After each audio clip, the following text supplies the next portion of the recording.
कोई भी नहीं चाहता डाइवोर्स हो। आपका रिश्ता आपकी वाइफ के साथ जो भी था, शादी वो होती है जो आपको यहाँ से यहाँ लेके जाए, वो नहीं जो आपका सुख चैन सब कुछ छीन ले। Hi everyone. आजकल हम यूट्यूब पे देखें या फिर अपने आसपास देखें या फिर कोई भी न्यूज़ पढ़ते हैं तो एक ही बात समझ आती है, शादी जैसी चीज़ ना ही करो तो ज़्यादा बेहतर है। आज के समय में शादी को इस तरह से देखा जा रहा है कि कितना नेगेटिव है। आप देख सकते हैं कि कितना ज़्यादा डेटा इंक्रीज़ हो रहा है उन लोगों का जो शादी नहीं कर रहे। रीजंस भी ऑब्वियस हैं, क्योंकि गृह कलेश बहुत ज़्यादा हो रहे हैं, डाइवोर्सेस बहुत हो रहे हैं, रिस्पॉन्सिबिलिटीज़ नहीं लेना चाहते, लेना चाह भी रहे हैं तो एक दूसरे में बन नहीं रही, बन भी जाती है तो फैमिली का जो इन्वॉल्वमेंट होता है वो इतना ज़्यादा हो जाता है कि एक पॉइंट पे आने के बाद दोनों में लड़ाइयाँ होने लगती हैं।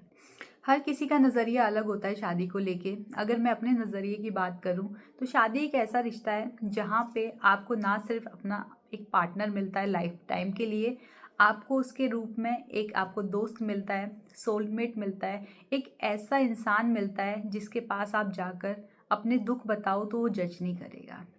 द प्रॉब्लम होनी स्टार्ट वहीं से हो जाती है जब आपके विचारों में भिन्नता आ जाती है, आप एक दूसरे को समझना बंद कर देते हो। और मेरे से अगर पूछा जाए तो सबसे बड़ी दिक्कत दोनों साइड से जो होती है वो एक ही होती है, दो लोगों के बीच में किसी थर्ड पार्टी का इन्वॉल्वमेंट। थर्ड पार्टी मतलब किसी थर्ड पर्सन का इन्वॉल्वमेंट।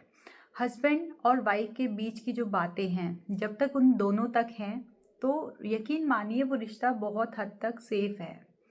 जिस दिन हम अपनी बातों को, लड़का हो वो अपने पेरेंट्स को बताने लग जाए या अपने भाई बहन को बताने लग जाए, लड़की है वो अपने मायके में बताने लग जाए या फिर अपने किसी भी जान पहचान वाले इंसान को बताने लग जाए, तब से प्रॉब्लम स्टार्ट हो जाती हैं।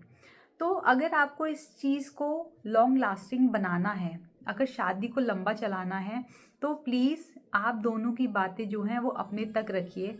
आपकी समस्याएं हैं, आपके जो भी भिन्नताएं हैं वो सिर्फ अपने तक ही रखिए। फॉर एग्ज़ाम्पल, अगर कोई मेल है उसके अपनी वाइफ के साथ इश्यूज़ हैं, वो अपनी माता श्री को या अपनी बहन को या फिर किसी को भी बताएंगे। तो ये एक ह्यूमन नेचर होता है, माँ के लिए आप उनके पुत्र हैं। हर कोई इतना अच्छा नहीं होता कि बहू को भी सेम कैटेगरी पे रखे, एंड होते हैं, बहुत कम परसेंटेज है, बहुत ज़्यादा कम। मोस्टली बहू बाहर वाली ही होती है, उसको घर के फैसलों में आप हिस्सेदार नहीं बना पाते हो क्योंकि आपकी मेंटेलिटी ऐसी होती है कि वो दूसरे घर से आई है। तो जब आप उसकी शिकायत अपनी माताश्री से करेंगे तो वो उसके लिए और ज़्यादा ही नेगेटिव हो जाएंगी। आगे चल के आपका रिश्ता सही हो जाएगा, लेकिन जिन लोगों से आपने उनकी शिकायत करी थी उन लोगों का उनसे रिश्ता सही नहीं होगा। ये इतनी बेसिक चीज़ होती है, लेकिन इस चीज़ की वजह से आपका रिश्ता पूरी तरह बर्बाद हो जाता है। आज के समय में शादी को इतना नेगेटिवली लिया जा रहा है कि लोग अवॉइड कर रहे हैं शादी करना। उसके कारण जो हैं वो बहुत ज़्यादा ऑब्वियस हैं, जो कि हम देख रहे हैं आज के समाज में। डाइवोर्सेस रेट इतने ज़्यादा इंक्रीज़ हो गए हैं, फेक केसेस इतने ज़्यादा इंक्रीज़ हो रहे हैं, आपस में बन ही नहीं पा रही है। बन पा रही है तो फैमिली का इन्वॉल्वमेंट इतना है कि वो रिश्ता चल ही नहीं सकता। Other reasons are also there, जैसे कि आप लोगों के बीच में इतने कलेश हो रहे हैं कि इंसान अपनी जॉब पे फोकस नहीं कर पा रहा, अपनी पर्सनल ग्रोथ पे फोकस नहीं कर पा रहा। जब भी कोई इंसान शादी करने का फैसला लेता है तो कभी भी वो ये नहीं सोचता कि ये शादी एक दिन ख़त्म हो जाएगी, वो इंसान मुझे छोड़ के चला जाएगा या फिर ये रिश्ता एक दिन ख़त्म हो जाएगा। सब इसी उम्मीद से शादी करते हैं कि हम दोनों का जीवन बहुत अच्छा बीतेगा। हमें उस समय पे जब कोई भी नहीं खड़ा होगा तो ये व्यक्ति हमारे साथ खड़ा होगा। एक चीज़ होती है कि आप किसी इंसान को अपना सब कुछ मान लेते हो, वो व्यक्ति किसी भी वजह से आपसे दूर हो जाता है, आप दूसरे व्यक्ति में वो चीज़ नहीं देख पाते हो। लोग कहते हैं मूव ऑन करना बहुत इजी है, मूव ऑन करना इजी नहीं होता। आप कैसे देख सकते हो उन सब चीज़ों को किसी और के साथ जो कि आपने इमेजिन करी थी उस व्यक्ति के साथ। एक चीज़ पे मैं बात करना भूल ही गई थी, वो थी बच्चे से रिलेटेड। अभी आपकी शादी होगी, 2-3 साल बाद आपको प्रेशर आने लगेगा कि बच्चा करिए बच्चा करिए, आप बच्चा कर लीजिए हम इसको पाल लेंगे, ऐसे सबके सुझाव आते हैं। ट्रस्ट मी, कोई नहीं पालता। आप बच्चा एक बार कर लो, सारी जिम्मेदारी आपकी ही है। वो सब लोग पीछे हट जाएंगे जो कहते हैं कि आप एक बार कर लो, सब कुछ हम संभालेंगे। कोई नहीं संभालने आता, आपको अपने बच्चे की रिस्पॉन्सिबिलिटी खुद ही निभानी पड़ती। तो बच्चा तभी प्लान करिए जब आप मेंटली रेडी हो। फाइनेंशियली रेडी होना ना होना वो आपकी पर्सनल चॉइस है, लेकिन मेंटली अगर आप रेडी हो तो ही बच्चा करिए। इस होप में मत करिए कि आप करेंगे एंड लोग हेल्प कर देंगे। थोड़ा बहुत हेल्प सब करते हैं, सबके घरों में हेल्प होती है, but responsible at the end आपको ही ठहराया जाएगा, क्योंकि आपका ही बच्चा है।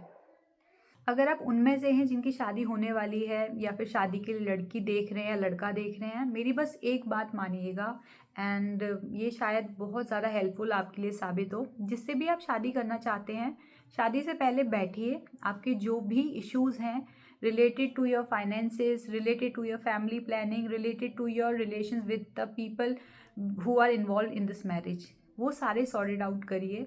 ऐसा नहीं होना चाहिए शादी के बाद आप इसी बात पे लड़ाई कर रहे हो कि हमें फैमिली प्लान करना है या फिर मुझे आपके घर वालों के साथ नहीं रहना। तो ये सारी चीज़ें जितनी क्लैरिटी शादी से पहले आप दे दीजिए, उतना ज़्यादा प्रॉब्लम सॉल्व हो सकती हैं इन फ्यूचर। अगर आप हाउसवाइफ भी हैं और आप कुछ भी अर्न नहीं कर रही, तो आपके पास अभी भी समय है। बहुत सारी जॉब अपॉर्चुनिटीज़ होती हैं, आप उसमें अप्लाई करें। आप इस चीज़ में मत रह जाइए कि आपका जो भी लाइफ पार्टनर है वो आपको आके खुशी दे, क्योंकि शादी एक एस्पेक्ट है लाइफ का। हमारी लाइफ इतने सारे एस्पेक्ट से बनी होती है कि हम बस इन रिश्तों में इन्वॉल्व हो जाते हैं। बस हम भूल ही जाते हैं कि हमारी लाइफ में कितने सारे आयाम ऐसे हैं जो हम एक्सप्लोर करना ही भूल गए। कभी आप बैठे हैं और कभी आपने खुद के बारे में विचार किया है कि हमारा जीवन है क्या, हम अपनी लाइफ में करना क्या चाहते थे? क्या बस एक शादी करके घर संभालने में ही हमारी ज़िंदगी निकल गई? तो ये लाइफ बहुत ज़्यादा सैड है, लेकिन रियलिटी ऐसी है कि बहुत सारी महिलाओं की लाइफ ससुराल से मायका और मायका से ससुराल तक ही रह जाती है। समराइज़ करके मैं बस इतना बोलना चाहूँगी कि शादी करो, अच्छा पार्टनर मिले तो करो। आप ज़बरदस्ती किसी के प्रेशर में शादी मत करो। इसलिए शादी मत करो क्योंकि दहेज बहुत मिल रहा है। इसलिए शादी मत करो कि वो लड़की बहुत खूबसूरत है या फिर लड़का बहुत अच्छा कमा रहा है। शादी उससे करो जिससे आपसे आपके विचार मिलें, जिसके साथ आप अपनी लाइफ गुजार सको, जिसके साथ अगर कभी बैठो तो बात कर सको।